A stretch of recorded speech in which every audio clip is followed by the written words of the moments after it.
పల్నాడు జిల్లా వినుకొండలో సీఎం పర్యటన సందర్భంగా వరికపూడిశిల ప్రాజెక్టు సమితి సభ్యులు నిరసన తెలిపారు. 1996లో వరికపూడిశిల ప్రాజెక్టు శంకుస్థాపన చేసిన చంద్రబాబు ఇప్పటి వరకు బడ్జెట్లో నిధులు కేటాయించలేదని ఆందోళనకారులు నిరసన తెలిపారు. చంద్రబాబు ప్రభుత్వ ఆసుపత్రి దగ్గర ఫ్లెక్సీలు, జెండాలతో సమితి సభ్యులు నిరసన వ్యక్తం చేశారు.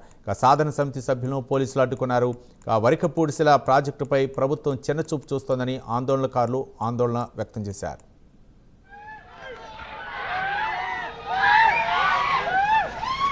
बाबा इडिकरा